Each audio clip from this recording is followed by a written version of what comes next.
infrastructure will be created in the 5 IITs started after 2014 to facilitate education for 6,500 more students.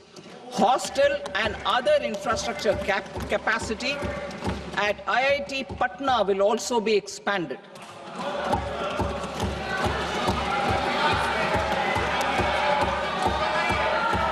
Center of Excellence.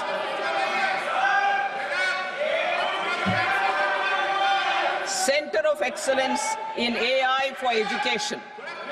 I had announced 3 centers of excellence in artificial intelligence for agriculture, health, and sustainable cities in 2023. Now a center of excellence in artificial intelligence for education will be set up with a total outlay of 500 crores. Expansion of medical education. Our government has added almost 1.1 lakh undergraduate and postgraduate medical education seats in 10 years, an increase of 130%. In the next year, 10,000 additional seats will be added in medical colleges and hospitals towards the goal of adding 75,000 seats in the next 5 years. Daycare cancer centers in all district hospitals. Our government will facilitate setting up of daycare cancer centers in all district hospitals in the next 3 years.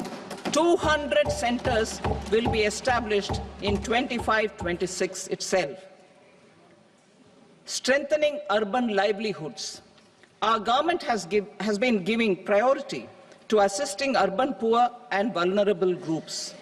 A scheme for socio-economic upliftment of urban workers will be implemented to help them improve their incomes, have sustainable livelihoods, and a better quality of life. PM Swanidhi scheme has benefited more than 68 lakh street vendors, giving them respite from high-interest informal sector loans. Building on this success, the scheme will be revamped with enhanced loans from banks, UPI-linked credit cards with 30,000 rupees limit, and capacity building support. Social Security Scheme for welfare of online platform workers. Gig workers of online platforms provide great dynamism to the new age services economy. Recognizing their contribution, our government will arrange for their identity cards and registration on the e-Shram portal. They will be provided health care under PM Jan Arogya Yojana. This measure is likely to assist nearly 1 crore gig workers.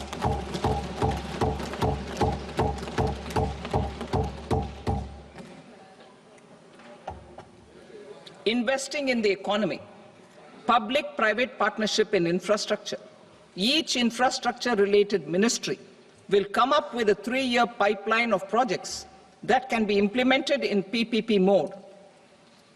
States will also be encouraged to do so and can seek support from the India Infrastructure Project Development Fund, which is a scheme to prepare PPP proposals. Support to states for infrastructure. An outlay of 1.5 lakh crore is proposed for the 50-year interest-free loans to states for capital expenditure and incentives for reforms.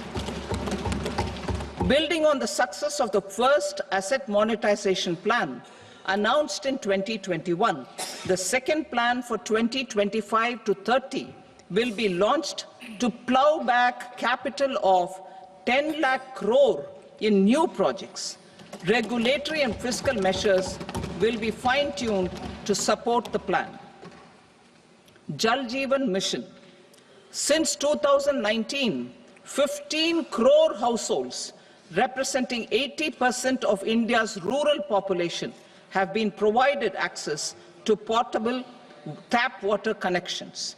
To achieve 100% coverage, I am pleased to announce the extension of this mission until 2028 with an enhanced total outlay.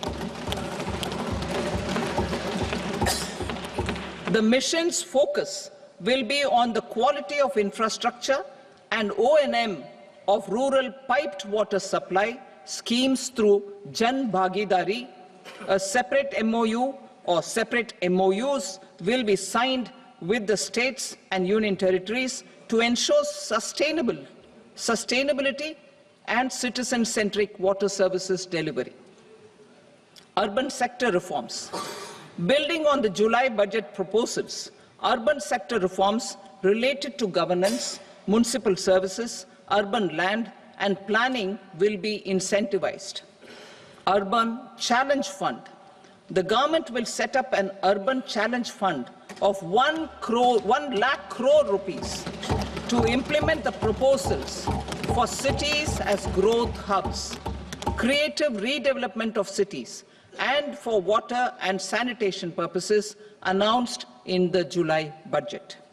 This fund will finance up to 25% of the cost of bankable projects, with a stipulation that at least 50% of the cost is funded from bonds, bank loans, and PPPs. An allocation of 10,000 crore is proposed in 2025-26. Power sector reforms. We will incentivize electricity distribution reforms and augmentation of intra-state transmission capacity by states. This will improve financial health and capacity of electricity companies.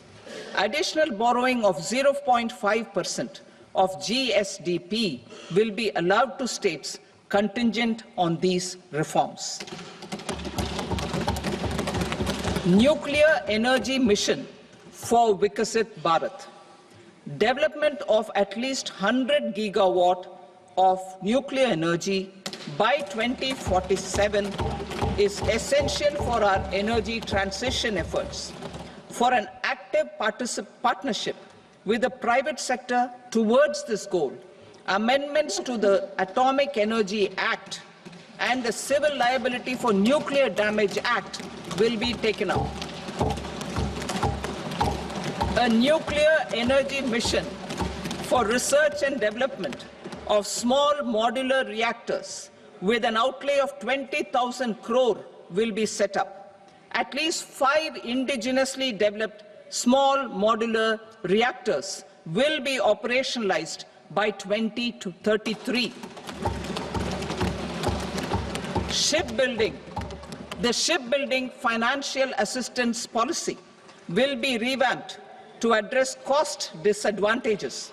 This will also include credit notes for shipbreaking in Indian yards to promote the circular economy.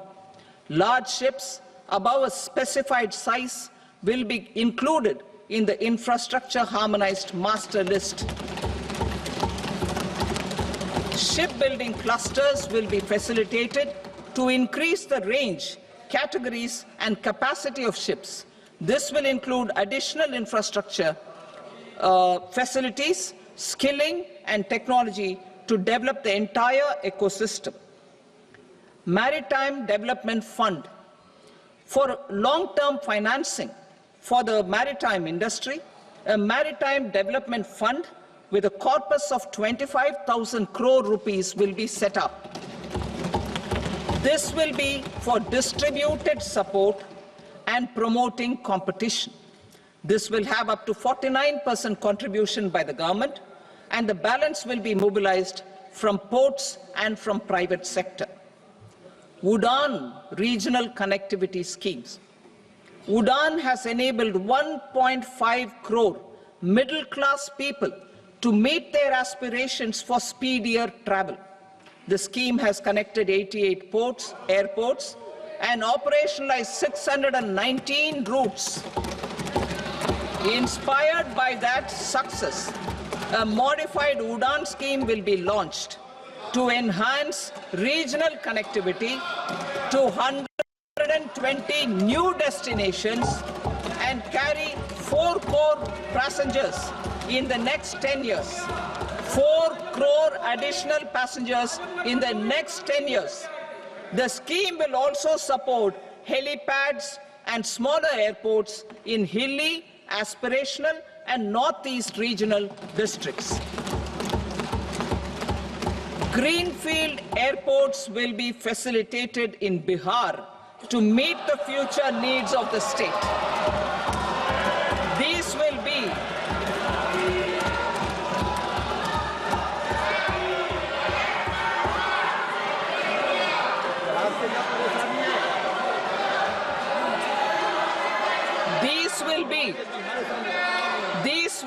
in addition to the expansion of the capacity of Patna Airport and a brownfield airport in Beta. Western Kosi Canal project in Mithilanchal. Financial support will be provided for the Western Kosi Canal ERM project, benefiting a large number of farmers cultivating over 50,000 hectares of land in the Mithilanchal region of Bihar. Mining sector reforms, including those for minor minerals, will be encouraged through sharing of best practices and institutions of a state mining index. A policy for recovery of critical minerals from tailings will be brought out. Under the special window for affordable and mid-income housing, SWAMI, 50,000 dwelling units in stressed housing projects have been completed and keys handed over to home buyers. Another 40,000 units will be completed in 2025, further helping middle-class families who are paying EMIs on loans taken for apartments while also paying rent for their current dwellings.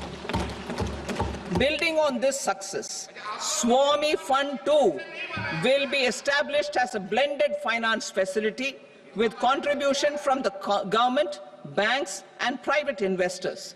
This fund of 15,000 crore rupees will aim for expeditious completion of another 1 lakh units.